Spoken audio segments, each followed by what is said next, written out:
Hello guys, welcome back to my channel Rupashree lifestyle. আর একটা নতুন ভিডিওর সাথে তোমাদেরকে জানাই অনেক স্বাগত আর অনেক অনেক অনেক ভালোবাসা। আশা করি সকলে ভালো আছো, সুস্থ আছো, আমিও ভালো আছি। টাইটেল থাম্বনেল দেখে নিশ্চয়ই বুঝতে পেরে গেছো আজকে বেরিয়ে পড়েছি পিসির বাড়ি। আর যে তোমাদের লেহেঙ্গাটা দেখালাম ওটা হচ্ছে আমার পিসির মেয়ের লেহেঙ্গা, বিয়ে বাড়িতে পরবো বলে এনেছিলাম, বাট অনেক দিনই হয়ে গেল বাড়িতে পড়ে আছে, দিয়ে আসা হয়নি। তারপর ওর মেয়ে হয়েছে, ওকে দেখতেও যাওয়া হয়নি, তাই জন্য আজকে পঙ্কজের ছুটি আছে, ভাবলাম তো আজকে আর মিস করা যায় না, বেরিয়ে পড়ি বলে এই ভেবেই বেরিয়ে পড়লাম। আর এদিকে দেখো আমি আর বাবু দুজনে রেডি হয়ে তো বসেই আছি, কিন্তু ওই যে আমাকে রেডি হয়ে বসে থাকতে হয় আর একজনের জন্য। আর একজন বলতে নিশ্চয়ই তোমরা বুঝতেই পারছো, পঙ্কজ। ও মানে আমরা রেডি হয়ে যেতেই যায় না কেন, বসে থাকি রেডি হয়ে। ওর সাজতে অনেক দেরি হয়, সাজতে দেরি হয় না বাট একটু লেট করে। তো বেরিয়ে পড়েছি, মাঝপথে দেখলাম কি বাইকে তেল নেই। বাইক বলতে আমার স্কুটি নিয়ে যাচ্ছিলাম আজকে, তেল বেশি একটা ছিল না, তাই জন্য পেট্রোল পাম্পে দাঁড়িয়েছিলাম। আর পেট্রোল পাম্পটা বেশ দেখতে ভালো লাগছিল, তাই জন্য একটু ভিডিও শ্যুটও করে নিলাম। এই যে বাবুকে বললাম, বাবু আমার দিকে একটু তাকাও, আমি তো ভিডিও করছি, তো কাকে আর দেখাবো, কেউ তো নেই, পাপা তো তেল ভরতে গেছে, তুমি আমার দিকে দেখো। আর বাবু না নাকটা দেখছিল, এখন অবধি দেখো নাকটা ঠিকঠাক আছে, ওর নাকের ভেতরে না একটা ফোঁড়া উঠেছে, সে কী পপ্প আর একদিন জানাবো তোমাদেরকে।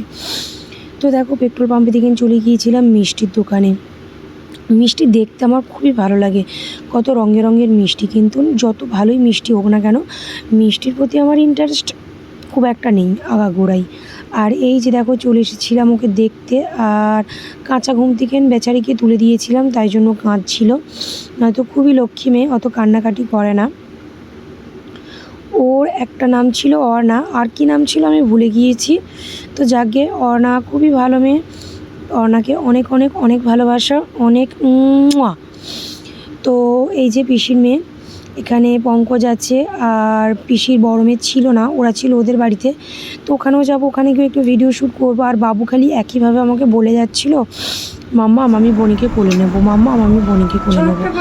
আর আজ গরম ছিল, বাট কি মনটা গেল শাড়ি পরে শাড়ি পরতে ইচ্ছা করলো, আর এই শাড়িটা পরে নিয়েছিলাম। মানে গরমের মধ্যে একটু সুতিরও ছিল, সুতির কিনা জানি না, বাট আরামদায়ক।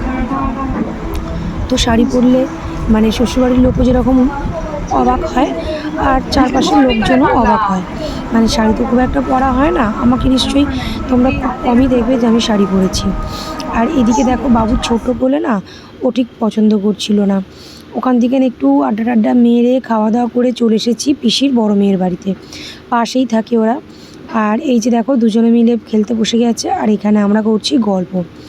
প্রথমে জামাইবাবুর সাথে আমরা একটু চিয়েস করে মেরিন্ডা দিয়েছিল, ওটা খেয়ে নিয়েছিলাম। তোমাদের কোনো ভিডিওটা মনে হচ্ছে দেওয়া হয়নি। তো দেখো গাইস, আমরা চলে এসেছি পিসির বাড়ি থেকে, তো তোমরা তো সবটাই দেখলে।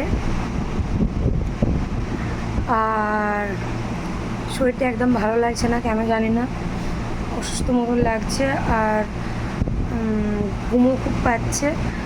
তো জানি না এডিট করতে কতটা ভালো পেরেছি, কেননা ইনশর্টে প্রথমবার এডিট করছি, প্রথমে ভিডিওটা যাই তাই করে এডিট করে ছেড়ে দিয়েছি, অতটা সময় আমার হাতে ছিল না, মানে অনেক দিনই হয়ে গেল ভিডিও দিই না। তো ওই জন্য প্রথমে ইনশর্টটা ডাউনলোড করেই আমি আর কি ওই ভিডিওটা ফার্স্ট ছেড়েছিলাম। তো এটা এবার থেকে ইনশর্টেই ভিডিও করব। আর ভিডিওটা ভালো লাগলে অবশ্যই লাইক কমেন্ট করো, আর বন্ধুরা অবশ্যই সাবস্ক্রাইব করো। কি বলবো বুঝতে পারছি না। তো চলো দেখা হচ্ছে আবার নতুন আরেকটি ভিডিওর সাথে, টাটা।